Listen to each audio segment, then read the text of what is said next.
Hey, what's up, Banana Cream Virgin Gang? Hope you're doing well. I'm doing pretty good. Today's Boo Boo card of the day is going to be none other than this Pikachu VMAX Gold Edition from VMAX Climax. Honestly, good best set in Sword and Shield. No cap, all facts, baby. I like these golds a good bit more from the previous set, Shiny Star V. They had the Zamazentization Eternatus cards. Just the black and gold. These ones, they added a good bit of color for the 8 different cards they had. Pikachu one's my favorite. Slept on cards, in my opinion. Anyway, I'm going to talk about a specific event. Maybe you guys have seen it. Maybe you've watched the events of this unfold for the last week. And I'm just going to weigh in, play devil's advocate a little bit, and weigh in on what, in my personal opinion, is two overhyped hype trains just fighting over validation in a Pokemon space. And this is just my personal opinion. Feel free to have yours. A couple videos were made. A couple people kind of weighed in. But honestly, nobody really talks about the cards in question here, goes into any kind of detail or explains anything else about them. It's more of just two eras, and you'll see what I'm talking about here in a second. Here's the post right here. Maybe you've seen this stuff. Maybe some of these cards look familiar. Let's break down what we're looking at here, shall we? Let's fucking get into this. So on the left, we're looking at of course, they're both PSA graded. We're looking at a family event trophy card, Kangaskhan. Now, this card right here, a little history lesson on this. This was given out in a tournament, and it was a parent-child tournament in Japan, where a parent and child had to work together playing the Pokemon TCG, get a certain number of wins, and if they did in this specific tournament that was held, they got this card as a prize, hence the, parent Kangaskhan. Child, parent, it's symbolic. It's a good card. It's awesome. It's really dated, really old. It's one of those ones that people don't really talk about too much. Cool card, right?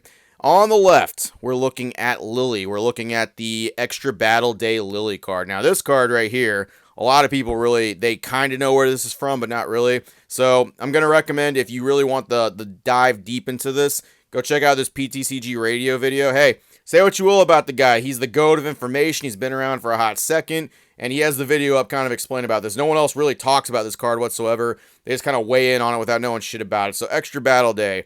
This was a tournament that took place in 2019, and this tournament, it wasn't even like a tournament you could fucking walk up and sign up for and be like, hey, I'm Jim, I'm signing up for this shit. Oh, no. You had to register online. You could register once a month for a set period of time, and you had a chance to be considered for this tournament. A chance. If you were picked, you got put into like a little 8-person group of a tournament bracket or something like that, and you had to win that 8-person tournament. Now, what would happen is if you won, you got one promo pack, an Extra Battle Day promo pack. Inside this pack could be 3 cards. It could be this Lily that you're looking at right here. It could be a beautiful Acerola card, and my personal favorite, you could also get a Guzma, Team Skull, baby, my favorite stuff right here. All these cards, at their time, super playable archetypes, and they were just different arts of those cards, right? Guzma was good for taking certain Pokemon off a bench, sniping for prize cards. Acerola could get some cards back into your hand, like an actual Pokemon, all the stuff attached to it, back in your hand, I believe. And then Lily was just the queen of draw supporting back in the day. Popular character, drawn by Saito, recipe for disaster in the future for prices. Always been an expensive card. Not quite like this, though. That Lily is selling for $81,000 at its current bid. Now, it has not sold yet, okay? No one's paid for it. The bids are still going on. I think it's actually more than this now. I think it was like $83,000 or $84,000 last I looked. And they're comparing it to this Kangaskhan family event card that sold for $66,000 December of 2022. Once again, I'm saying this, that Lily has not been paid for. It has not been sold, and I don't even think the auction is ended yet, okay? So let's get into what's actually happening here. Let's read the actual post. You'll kind of see what's happening. I'll play a little bit of devil's advocate in there. So, post right here. All right, let's hear it in the comments. What's the better buy? Is the Lily justified at this price? Are high-end vintage promos and trophy cards currently undervalued or overvalued? I mean, that's an argument that could be made for either or card, right? Here's where it's kind of like you can see the pinning against of people, right? The two separate parts of communities. You got classic versus modern, rarity versus popularity, historically significant versus waifu. Both these cards are kind of obtained in the same way. They were exclusive tournaments held in Japan. There has been an additional Extra Battle Day. This took place a little bit ago. There's actually a couple cards right here that you could order from it. They are no longer full art holos or anything like that. There are specific cards from back in the day you could get. I think the Denny GX is one of them, but you have a couple trainers right here. Maulana, Cynthia. I have these right here. These are also Extra Battle Day. You got these from packs, just like you did these Lily cards, right?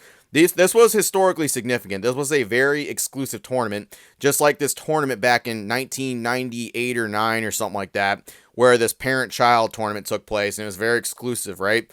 They're similar-ish cards. One could argue the Lily is a little bit rare, even though it was a more popular and like more populous card. There is more of them that exist because of how you obtained it. You like, they say you won your 8 tournament card bracket, right? Your 8-person bracket. You weren't even guaranteed this Lily. You weren't. You could get Guzma or you could get Acerola, right? You actually had a spread of cards that you could get from. But I digress. I think both of them are a little but let's actually get into this a little bit more. So the thing in the comments that kind of gets me is you can kind of see the pinning of like where people are kind of going against each other for like where these cards really should be. So there's people that are like dead ass like this card deserves to be this value because of how rare it is. It's very popular. Lily is a very popular trainer, and that is true, and to some degree there is some level of value that should be held with these cards. They are very exclusive, they are not super common, and the way you got them was very convoluted and exclusive as well. These people like, out with the old, in with the new, all that good stuff, and look, I don't think that's necessarily cool too. I think there's definitely some vintage cards that are worth your time. A lot of vintage Japanese cards are relatively affordable at this point. Modern's kind of being pumped, and quite frankly, the modern cards are being pumped extremely high, like at a ridiculously high incline that is unnatural. And this Lily card is no exception to that. Like, I'm just saying, it was like $15,000 not that long ago. However, the other argument that's taking place is where, let me pull that up. What that other guy say? This isn't attacking anyone in particular. I'm playing devil's advocate here. So this is what someone else said in that regard. Let's also not forget the popularity and hype can easily change within the market, as we have seen this over and over again. Right now, that's what's going on with these waifus. I do this because I don't really think, all of them are waifu cards. It's just not the case. These are just full art trainer cards.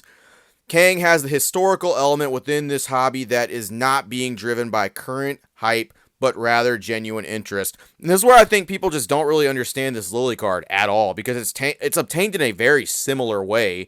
It's just not quite as old as the Kangaskhan. There's a few more copies of it floating around, but ultimately saying they are both interesting cards that honestly, depending on what you like in the hobby, both these cards could be right up your fucking alley. Do I think either one of these deserve this price? Absolutely not. I feel like I'm looking at two hype trains arguing with each other in the fucking comments. Like, full art trainers in Japanese have been being pumped since 21. Ask our partner Full Twicey Bakey Jakey over here about that stuff. I mean, it's been going on for a good little bit.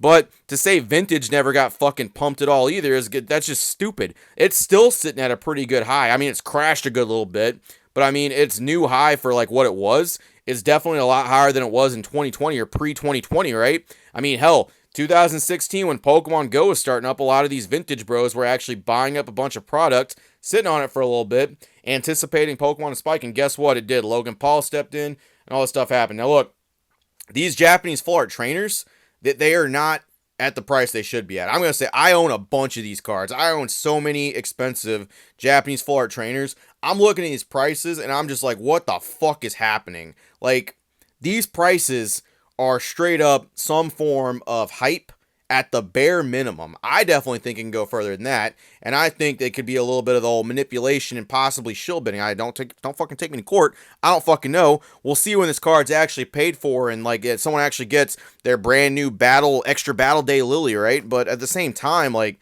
that's expensive. That is a huge pump for this card. And I mean, the more people talk about it, the more popular it gets, the more fucking people are going to want to look at this stuff. And the more people, hey, maybe someone thinks it's a great investment. Hey, maybe it is. Maybe modern is the way to go. The other thing I saw too, and I just kind of want to throw this out there, it doesn't really bother me because I collect all trainers. But one of the things I saw in there that kind of some of the vintage fuck faces were saying was, leave the Lily for the weirdos. Really? We're going with a little girl instead of Kang. That's what we're doing. We're doing that stuff. We're rolling with a little girl that has no, relevance in the TCG, the manga, the games, or anything like that. We'll just leave that for the weirdos. Now look, there's some fucking weird people that collect Pokemon cards, okay? I don't think I need to bring up Vaporeon. Does that mean that every person who collects Vaporeon cards is a weirdo that looks up Rule 34 shit? No, absolutely not. Is every person who collects Charizards a scaly? Hey, I've seen some interesting stuff about Charizard on some websites, you know what I'm saying? I mean, some people that maybe are some little scalies probably drew that, right? Does everybody who collects Charizard? No, absolutely not. And most certainly, everybody who collects full art trainers is not that way. I mean, I do have the waifu cards. I have the Cynthias and the Skylas and, of course, the Melanies and all that. But I also have the Guzmas, the Professor Rowans. I have, of course, the Hala. Hala's a fucking man, though. That's a man's man. That's a man's man. I have all the cards. I have vintage trainers. I have trainers from back in the day. I collect all full art trainers. That to say that there's not some weirdos that collect full art trainers. No, there are. I've seen them. I've seen them walking around. I've seen them in like Discord servers talking about all the things they do to some of this stuff. And look, that is 100. That's not what's going on here. I'm willing to bet oodles and oodles of my own collection that what's going on here is a hype train. This is a hype train that's going on here to further pump more cards. As I said, Japanese cards have been being pumped for years and years. Like, this really should not surprise people. And the fact that no one's bringing up the price hike since 2021, like talking about how these prices have been going up. I mean, this card 2021 was selling for like $3,000 to $4,000. I mean, it doesn't sound like a lot compared to like the 81, 82,000, but that's a lot for full art trainers. I used to have to justify why I collected full art trainers. They used to be dirt fucking cheap. I've shown many times how cheap I've gotten full art trainers for 2020 back, and it's just true. No one liked them. No one cared about them, and quite frankly, it's the same with certain vintage cards. There was a huge amount of vintage just sitting around no one cared about until certain people walked into the hobby and started pumping that shit. And look, I don't think either of these hype trains are any good. I personally kind of think the vintage fuckboys are a little bit mad that they missed out on some of this stuff, because honestly, I don't think they care. Money is money, right? Money is the good stuff, and I mean, they've shown that with the vintage hype train. A lot of people in this comment section, not a lot of them, but some of them, I remember seeing them talking about the 2020 hype train and being like, that's the market, that's what this is. Well, looks like my Lugia is going to the moon, but that's what it is. I think that's a crazy price, but god dang is my collection expensive now. And honestly, that's what's happening with the full art trainers too. Like, the people who actually have those cards and are trying to move them, they're going to say the exact same shit to verify and like justify these prices. They're going to say whatever. There's a lot of stuff going on in Japan. There's a lot of product control. There's a lot of actual card stores buying these full art trainers up in droves. You see those crazy buy prices on some of the places. It's because they want these cards. They want to corner them, and they want to either sell them to us, other Japanese buyers and collectors, or some people from other countries that are looking to buy this stuff and actually sit on what they think are future investments, or cards that they just want to like have or buy out or do something and trickle feed this stuff back in. That's why people are willing to pay so much for some of these Japanese cards to get them back and to actually have control of that market, in my personal opinion. That's just how I feel about it. I mean, no one was talking about where these cards came from, so I got... Hope that was a little bit more informational. Just collect what the fuck you want. You're not weird for collecting full art trainers. You're not weird for collecting vintage. You're not weird for collecting Charizards. You're not weird for collecting fucking Vaporeon cards. You're not. Of course, some people will always make that stuff, but these are hype trains. This is two hype trains just running a train on each other. It's straight up what's going on here. So I got. Appreciate your versions. Hope that clarifies a little bit. These prices are insane. I will just say that. And fucking Lily, man. She runs the world, I guess.